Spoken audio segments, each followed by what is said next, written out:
Europe 1, 8h18, l'interview de Jean-Pierre Elkabbach est à suivre sur europe1.fr. Votre invité, Jean-Pierre, ce matin, le président du Sénat, Jean-Pierre Bel. Monsieur le président du Sénat, bienvenue. Jean-Pierre Bel, bonjour. Bonjour. Le Sénat a la réputation d'être riche et cossu. En période d'austérité, est-ce qu'un président socialiste peut mettre les sénateurs au pain sec ? Oui, l'essentiel de notre travail est ailleurs, mais vous avez raison, hein, Jean-Pierre Elkabbach. Nous avons, je crois, à nous-mêmes nous imposer un certain nombre de directions. Et c'est donc dans ce sens-là que j'ai voulu aller, puisque j'ai proposé dès mon arrivée, et ce sera chose faite pour le budget à venir, une baisse du budget du Sénat de 3%. Comme l'Assemblée nationale ?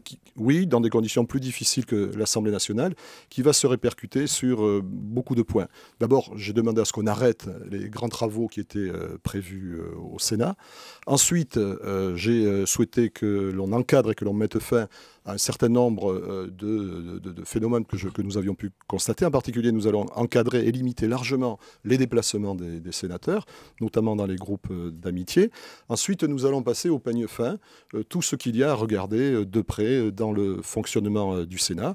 Et donc, j'ai mis en place un groupe qui va rendre ses conclusions et les décisions vont suivre dès le mois de janvier sur le fonctionnement des sénateurs eux-mêmes, de leurs moyens d'existence. Je pense que notre philosophie, c'est de permettre aux sénateurs, aux parlementaires, de bien fonctionner dans une démocratie où on doit le préserver. Mais nous allons passer au peigne fin tout ce qui concerne donc les avantages qui pourraient être accordés aux sénateurs. Ça représente des sommes importantes, les dotations, ça va représenter ces économies de 3%, 3% de dotation en moins de l'État en direction de notre Assemblée. Nous allons regarder le régime de retraite des autorités des Sénats. Bref, nous allons regarder vraiment tout ce qui peut poser problème. Mais il me semble que la question qui se pose pour nous, c'est de lever cette espèce de culture du secret. Oui, non, mais attendez. C'est-à-dire que des dents vont grincer, même chez vos amis. Le Sénat dispose donc de belles ressources et vous confirmez que jusqu'à présent, il vivait sur un grand pied.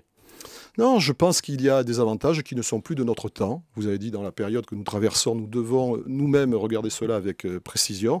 Et c'est ce que nous allons faire. Et j'ai conscience que je vais demander des efforts à mes collègues, mais aussi à l'ensemble du Sénat, puisque le poste de dépense du Sénat va être regardé de près. Donc moins de moyens, moins de dépenses. Vous réduisez aussi les rémunérations ? Non. Nous allons regarder tout ce qui concerne les avantages particuliers des sénateurs, je vous le dis, les dotations qui leur sont affectées, le régime de retraite dont on a parlé sera également regardé de près.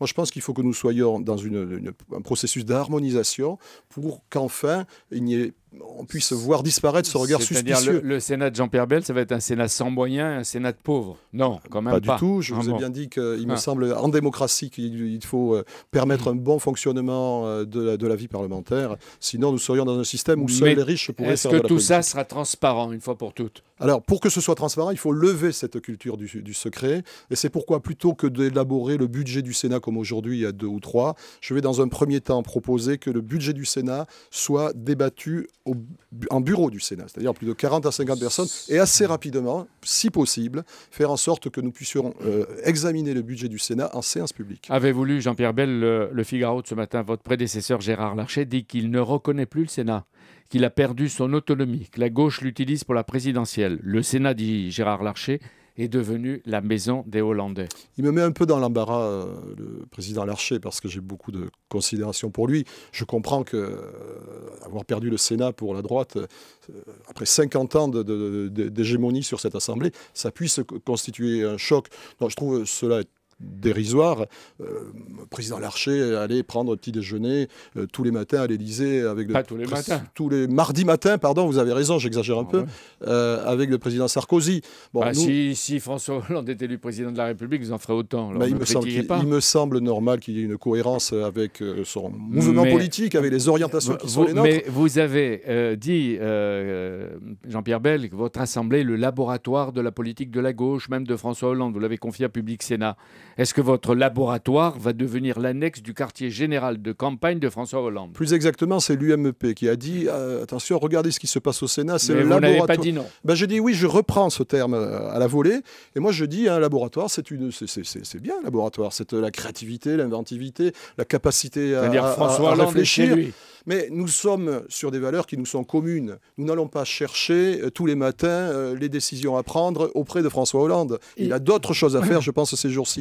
Mais néanmoins, nous sommes en cohésion avec lui, c'est clair. Il paraît, c'est toujours Gérard Larcher qui dit dans le Figaro, qu'on lui a confié que certains projets de rapport parlementaire sont d'abord relus par l'équipe de François Hollande avant d'être soumis aux commissions du Sénat. Est-ce que c'est vrai, c'est faux? C'est totalement ridicule. Et je vais arrêter les commentaires parce que je veux rester dans la courtoisie qui était la mienne avec le président Larcher. Jean-Pierre Bel, le Sénat socialiste rend la vie dure à François Fillon et à ses ministres. Cependant, après les navettes entre les deux chambres, c'est toujours l'Assemblée nationale qui a le dernier mot. Alors, dans leur huis clos, on a l'impression que les sénateurs se font plaisir, mais à quoi ça sert? Ça sert. Vous savez, la droite qui était jusqu'à présent, celle qui défendait le bicamérisme, un régime à 2 assemblées, se met en effet tout à coup à avoir des doutes sur l'existence du Sénat.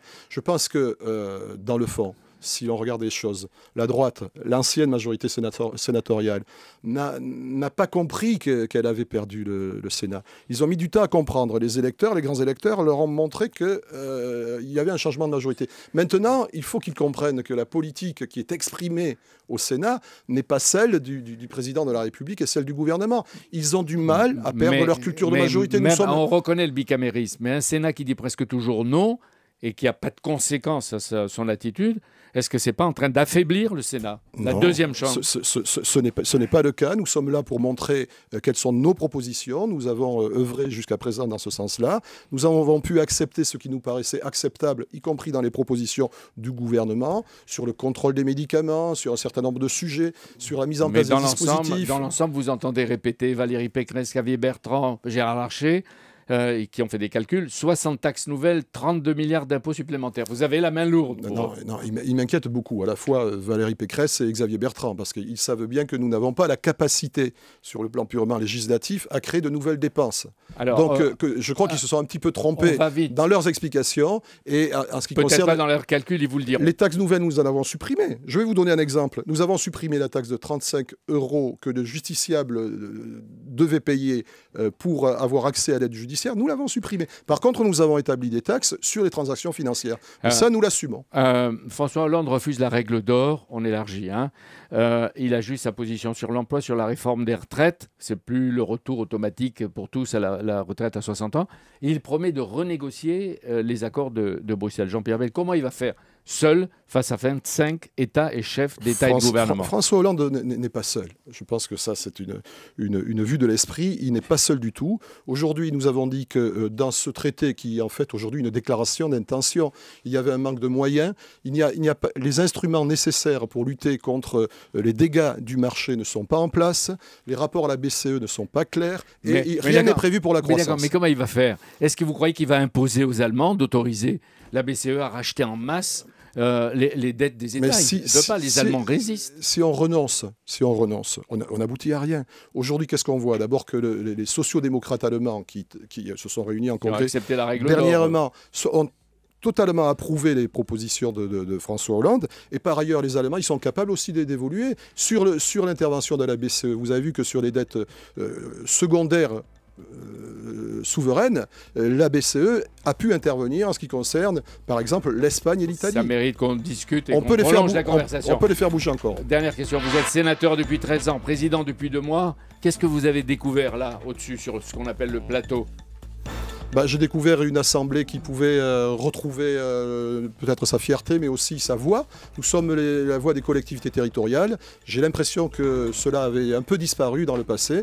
Nous donnons l'exemple d'une assemblée qui ne sera jamais godillot et qui est capable de s'exprimer fort. Merci. Collectivité locale, il faudra qu'un jour ou l'autre, elle passe elle aussi à l'effort. On en reparlera une autre fois. Merci beaucoup Jean-Pierre Bel. Merci Jean-Pierre. Oui. À demain. Demain avec le maire de Paris, Bertrand Delanoë. Merci Jean-Pierre.